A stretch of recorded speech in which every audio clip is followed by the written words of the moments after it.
One of my favorite Seinfeld bits is about how kids think about candy. If you zoom in to their tiny brains, you will see them saying, get candy, get candy, get candy. It is the dominant driving force in a child's life.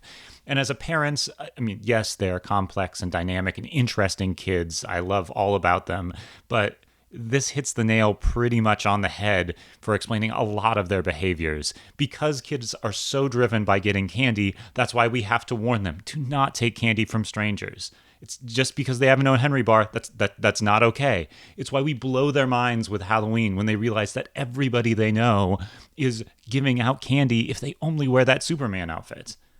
And this video is not about candy, but it's about the equivalent of candy for logic and reasoning. The thing that I have to warn you, do not get sucked into this or you will make terrible, terrible mistakes. Welcome to Ontology Explained. I'm Casey Hart, philosopher and ontologist, and today we're talking about the Ad Populum Fallacy. That is the appeal to the people, or the mistake of thinking just because something's popular, that probably means that it's true. And this video appears in the larger context of videos on fallacies. There's going to be a whole bunch of them when we get to the end of the road. That's going to be, months and months, maybe a year in coming. But thanks to Whit, one of the viewers of the channel, who gave me some helpful feedback that it would be nice if I gave some verbal shout outs to which videos are closely connected to this fallacy. So I would like you, if you haven't watched it already, go back and watch the intro video on fallacies where I give the overview, as well as the specific video about the principle of charity and the straw man fallacy. I think those set the stage nicely for what we're going to cover today. There's some future fallacy videos that I'll do on the appeals to unreliable authorities, as well as the red herring fallacy. And I think those videos will dovetail nicely after this one. The structure for this video, I'm mostly going to go over arguments and look at specific examples, but we're going to start out with the definition. What is the ad populum fallacy? We'll look at examples of failed arguments that commit that fallacy and are bad as a result. And then we'll also look at a bunch of different types of arguments that look like they might be committing the fallacy, but are actually pretty decent pieces of reasoning. So that way you can be a more skilled and reflective reasoner to avoid the bad argument structures and maybe pursue some good ones. But before we get to that, I want to hit the highlight overarching principle that all of this is about, which is we want to focus on the reasons that the beliefs that we have are true. We don't want to get distracted by things that are unrelated to the truth of the things we're thinking about. Don't get sucked into the popularity of a view as a substitute for why the view is actually true in the first place. So that said, let's define it. The ad populum fallacy, or the appeal to the people, is the claim that just because most people believe something, that thing is true. In fact, we can take a look at the structure of the argument up here on the screen.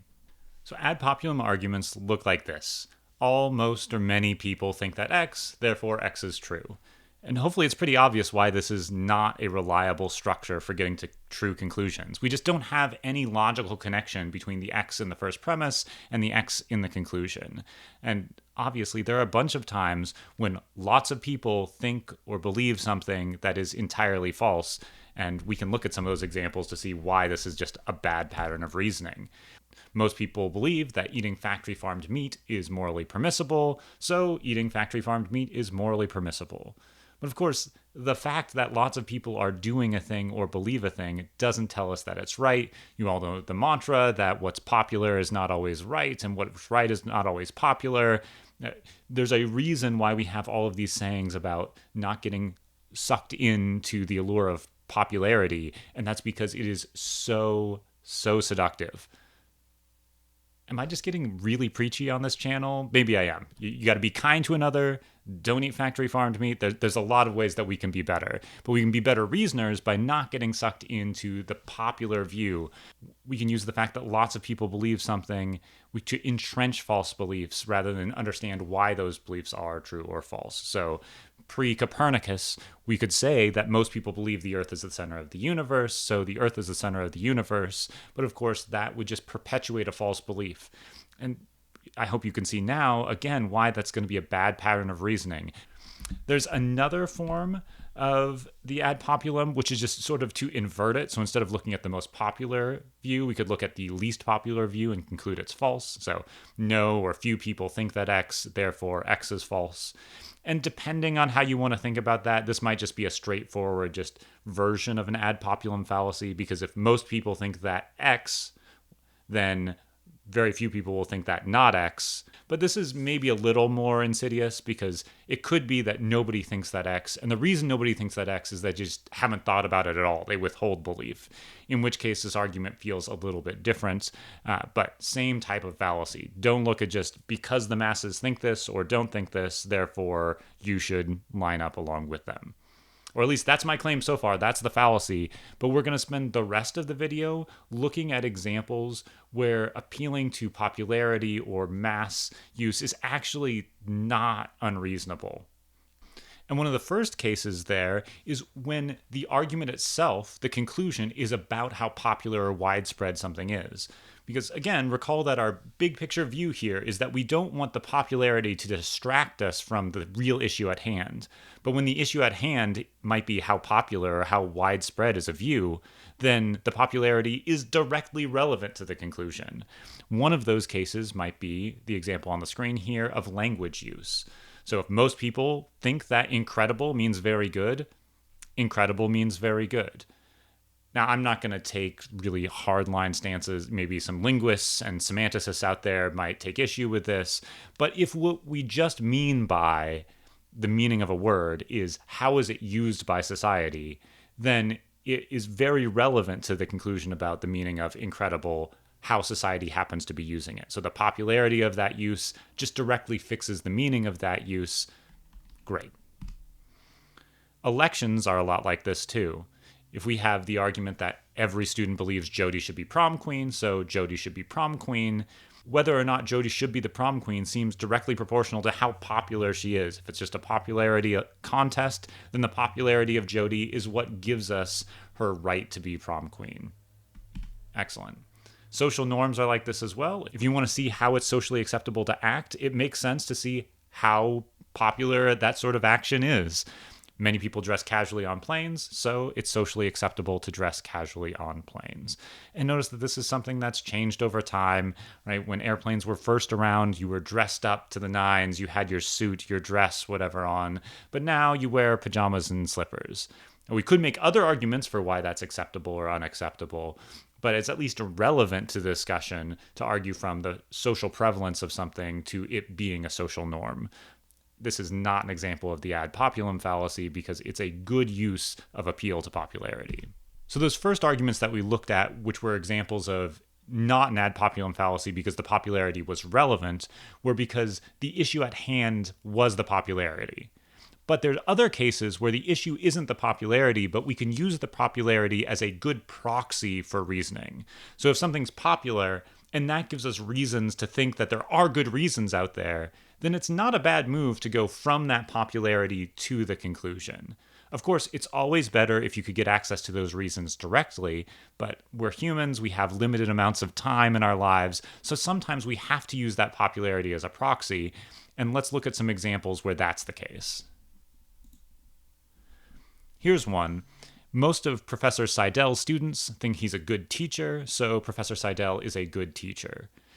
Now, you might think that the popularity of Seidel isn't what makes him a good teacher. Rather, his popularity stems from his being a good teacher. So if I ask all of his students, is he a good teacher? And they say yes, that gives me good reason to think he is a good teacher.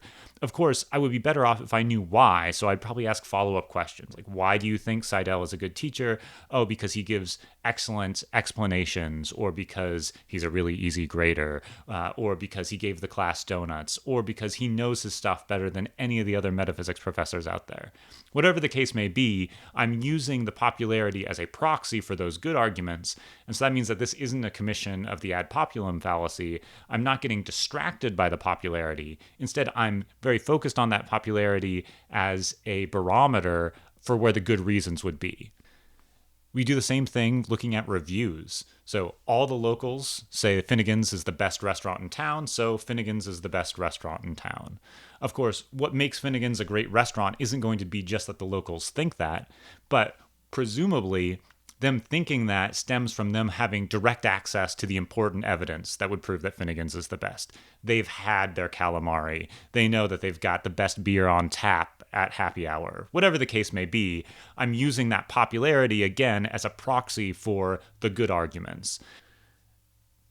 This case is a little bit of a hybrid between the previous two types of arguments, right? So I gave some where the popularity itself was the issue. Then I gave some where the popularity was a good proxy for the arguments.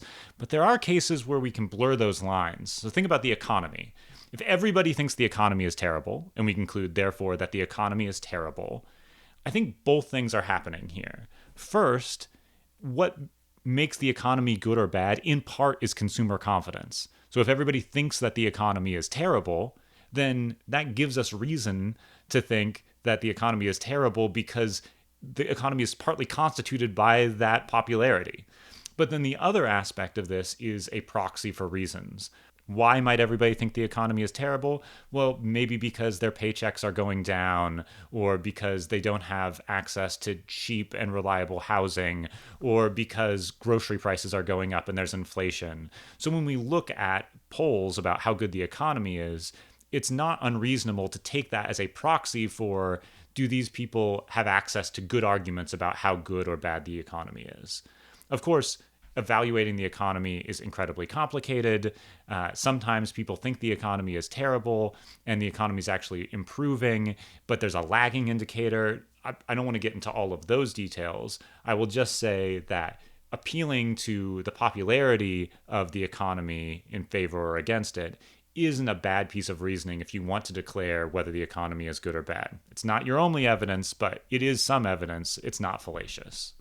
Okay, so now we've looked at what the ad populum fallacy is and why there are some bad arguments, and we've looked at two different ways how you might do something that looks like an ad populum fallacy, but it's actually not fallacious reasoning, because either the popularity is the issue at hand, or because the popularity is a good proxy for some good reasons to leverage.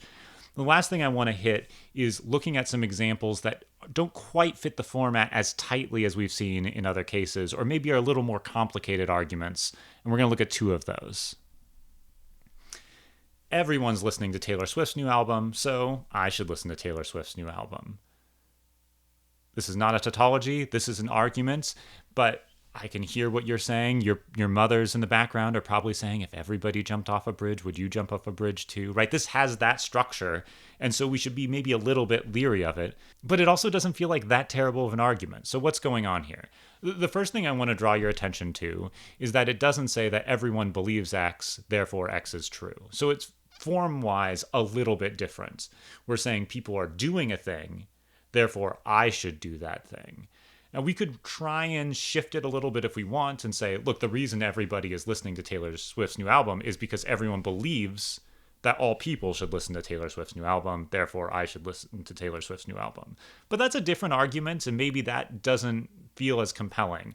So that's one strategy we can always use for these. If you've got something that looks like an appeal to popularity, and you're not sure whether it's fallacious or not, reformulate it as all or most believe X, therefore X, and say, okay, has that lost some of its appeal, or does it have more appeal? That will help you understand what's going on with the structure.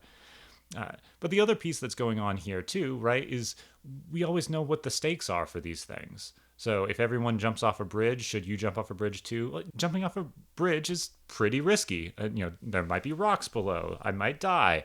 Listening to Taylor Swift's new album, less risk involved. I've listened to lots of Taylor Swift albums. It's gone fine for me in the past. I don't think this one is going to kill me one way or the other, so maybe it's worth listening to it. That's one piece. We can look at another that has the same kind of structure too, that coffee shop's always crowded, so I should get my coffee there. And this has the same kind of feel, right? Okay, the risk isn't that high to whether I should get coffee or not, or listen to a Taylor Swift album or not. So the appeal to popularity, I'm not as worried about running afoul and making some sort of reasoning mistake here. But something else is going on in this one as well. When we say that we go from the crowdedness of the coffee shop to I should get my coffee there, there's all sorts of things that are missing, right? There are other reasons that the coffee shop could be crowded. Maybe it's crowded because a celebrity always hangs out there and people want to go and get a picture, an autograph from the celebrity in the morning. Or maybe they go there for the cinnamon rolls and the coffee is terrible. Or maybe the reason it's crowded is because it is right next to a place of business and people just go there out of convenience. But if you don't work at that office, then there's no special reason for you to go there. Right? So if we reframe this to what would they be saying, we'd say, okay, we're trying to get from that coffee shop is always crowded to the people believe that they should be getting coffee at that shop. No, it's not even that strong. It's the people believe that they should go to the coffee shop this morning. Therefore, I should get my coffee there. And now we see, like, that's a pretty big gap, right? I'm going to need to tighten that a lot to have a compelling argument here. So there's maybe something going on. We could work on it, but not that compelling. Even though the risk of getting coffee is relatively low, kind of like in the Taylor Swift example. In this example, I don't have a really strong connection between premise and conclusion, so it's not moving the needle much. I mean, if I want a latte, great, I might go there, but this argument isn't going to be the reason for or against that. So let's summarize what we covered today. Ad populum fallacies are fallacies where we mistakenly think that popularity makes the conclusion more likely to be true, when actually it's just not that relevant.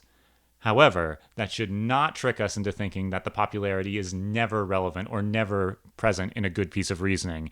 And we saw two examples of that. Examples where popularity was the issue at hand, like the cases of elections, or cases where the popularity gives us access or a proxy to think that there are good reasons out there, even if we don't know what they are. And we saw that with restaurant reviews or thinking that Professor Seidel is a great teacher. So, if you're confronted with an argument, stop and ask yourself, is the claim in question decided by popularity? Or is popularity going to give me a good reason to think that there are reasons out there? Then, great. That's not an ad populum fallacy. If not, it's probably the ad populum fallacy. All right, like and subscribe, everybody, because once people see how popular this channel is, they'll know that everything that I'm saying is true. See you next time.